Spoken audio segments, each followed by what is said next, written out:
Greetings, friends. Happy post-Thanksgiving. We've all survived the pie. It was a close call, but fortunately, I like kiffles more than pie, so I survived the kiffles.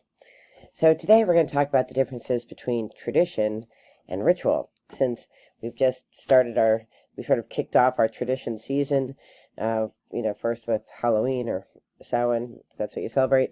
Then we have Thanksgiving if you're in the U.S., and then we have Christmas or Hanukkah, depending on what you celebrate. Um, uh, Hanukkah, Kwanzaa, and Christmas. So, we're embarking, we're embracing the holiday season. And what's the difference between rituals and traditions? Like, I never understood because they're kind of the same, right? So,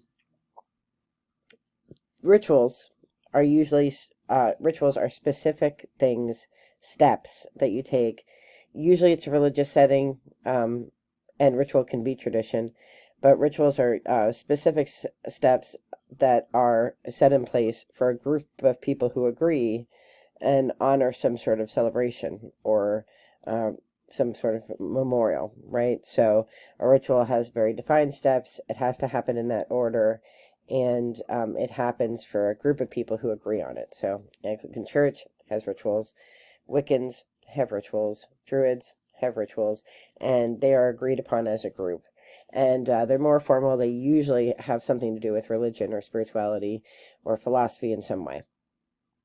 Traditions aren't as strict, and they are passed down generation to generation through the cultural memory, and very similar to rituals, really, but don't necessarily have to be religious, right? So usually rituals are some sort of spiritual practice of whatever kind. Traditions are more secular practices passed down. Reminded of a short story. I'm gonna tell a short story every time I do a video. If you enjoyed The Ones Walked Away from Omalas, you'll enjoy The Lottery by Shirley Jackson. And spoiler alert, long story short is that there's this town. Most everybody's happy. It's a great town. One day a year, they decide to put their names in a bucket. Somebody gets picked and they get stoned to death. Nobody knows why they do it. They just do it. And that is a tradition. It isn't a ritual. Because it's there's no rhyme or reason to how the stoning happens. It just happens, but nobody knows why they do it. And the story is about following tradition blindly, and I would argue that we should not follow ritual blindly. Modern druids do all kinds of rituals that I don't do. They don't resonate for me. There's nothing against how they resonate for other people who call themselves druids, but for me, they don't resonate for me because I'm a Christian, so those are the rituals I choose to do, but also because I think, I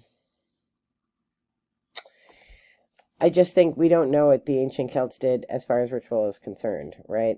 Depending on the sources you read, human sacrifice was one of the rituals they did. Certainly not doing that. So I'm very skeptical, maybe because I'm spiritual, not religious anymore. I'm just skeptical of how much we as humans sort of get invested in rituals and traditions that are blind. Now, I have traditions of my own. I do a lot. I do. One of the traditions that I think I'm most proud of is that my mom, we didn't have a lot of money. Growing up, my dad was a steelworker. My mom didn't work outside the house. It was enough to wrangle my brothers and I in. So, but for holidays, my mom she was an amazing cook, and she had fancy dishes. And so she would do a sit-down meal at noon, and then she would do an open buffet at night, and that was because the steel workers worked in shift work. And so she always wanted to make sure that people who had to work on Christmas or Easter or Thanksgiving had a place to go. And so she would save all her money, and then she would just do this amazing all-day spread. And if there was a person within a 100-mile radius that didn't have a place to be on a holiday, my mom made sure they got to our house, whether my dad picked them up or whether they took the bus or whatever. My mom always had that open door generosity of spirit, and it was a tradition. And she's certainly passed that on to me. I mean, not only I've always been a person who's welcome to everybody and anybody in the home, but I actually moved to where I lived so I could specifically do that for the thru hikers on the trail. So that generosity of hospitality is a cultural tradition through the Celtic line, because it used to be in Scotland. It was a law that you had to open your home and be hospitable to strangers, even enemies, and you could be put to death for not showing hospitality to others. Clearly, that's not the case today. You don't have to be hospitable to anybody you don't want to be. But that generosity of spirit is a tradition, at least, having come through my family. But I honestly don't know if, knowing my mom's parents, I don't think they were that way. So I think that was just something my mom did. I think it maybe even in reaction to her parents not being that way. I don't know. But it's definitely something that I've taken forward. And then I look at my sons and my nephews and the things that we do on holidays now. They're older. They're all older now, ranging from 16 to 21. So we watch. My disabled son doesn't watch TV, but he's obsessed with the Macy's Day Parade, so we watch that. We like the Snoopy balloon because it's the oldest one, and I don't think it's the oldest balloon, but I think it's the one that's been in the parade the most. But we get very excited when we see that. Kid can't sit still for 5 minutes for anything else, but will sit for 3 hours to watch the Macy's Day Parade. There's not enough bagpipes in the Macy's Parade. I didn't see any. It's very disappointing. Philadelphia is actually the oldest parade, but Macy's is the one that he likes. So then, we listen to Alice's Restaurant at noon, and the boys and I sing. It's a protest song, if not familiar, from the Vietnam era. And then there's all kinds of cooking and chaos in this kitchen, and I stay out of it because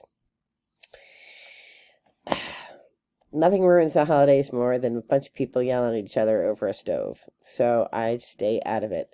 I used to set the table because I used to insist that we use our dishes, but I have lost this battle, and I don't care. I do my own things. For winter solstice, my brother and his family come up, and that's when I get my Celtic formal dinner in, because it's just not worth arguing with all these people who insist on using paper plates and plastic cutlery, and little druid inside of me hates that. But not winning it, and I don't want to spend energy on being negative, so I just let it go. So traditions change over time. The boys are older now, so we play Cards Against Humanity, and then we usually try to play a new game because a lot of people give me games, and I find a lot of games that I like to play, so we'll play a few games, and then we finish the night by watching. We used to watch Christmas Vacation, but in the recent years, we have switched to what my son considers the ultimate Christmas movie, which is Die Hard. So we did that. So we had a full house for that, and it's really just a fun time. And those traditions, when your 20-year-old kids want to hang out with you and they still think you're cool enough to spend time with, I'll take it. I don't care what we're watching. So good stuff. But that's different than ritual, and we're getting into ritual season. So Advent's coming up. Advent and Lent are the two, I think, interestingly, more so than the actual holidays themselves. I like those two periods, Advent and Lent, preparing for the birth of Christ and preparing for the death of Christ. I find those to be the most meaningful things that I do in the church universal now, since I don't actually go to a specific church. And we have different rituals that we do throughout the holiday season, whether you're Jewish and lighting the menorah, or if you're Christian and you're doing the Advent calendar, Advent candles. There's different things that you do, and it's important to know why you do them, right? I've talked about magic before, and, if, love spells and things like that, like love spells. First of all, if I don't necessarily know that those kind of things. I do believe in magic, but I don't know if those spells work. And I don't do them, so I have absolutely no firsthand knowledge. However, they rely on you, if they do work, let's assume they do, it relies on you bending the free will of somebody else, right? And you shouldn't ever do that, right? Would it be wonderful to cast a love spell, on some new dreamy person that you've met, that has captivated your soul? I mean, in the movies, absolutely. Maybe even reality, absolutely. But do you really want to take away somebody's free will for your selfish gain? So when I think about rituals, I don't think about those kind of like potions and spells and things like that. I think more of like, at Easter time we do Stations of the Cross, and you go every Friday during Lent to Stations of the Cross. So it's a ritual within a ritual, brings meaning. It brings you a greater understanding and appreciation of the resurrection and rising of Christ. I think those things are meaningful, but they can get out of control. So it's always important to know why you do the things that you do, and then just don't do the things that don't resonate with you, no matter who told you to do them. Think for yourself and do your own thing. Anyway, that is all from me. I am wishing all of you the best of light and love. I am going to go hide from all the holiday shoppers because one of the traditions I don't like is the greed that Americans have on Black Friday. Wishing you the best of light and love. Be well. Bye-bye.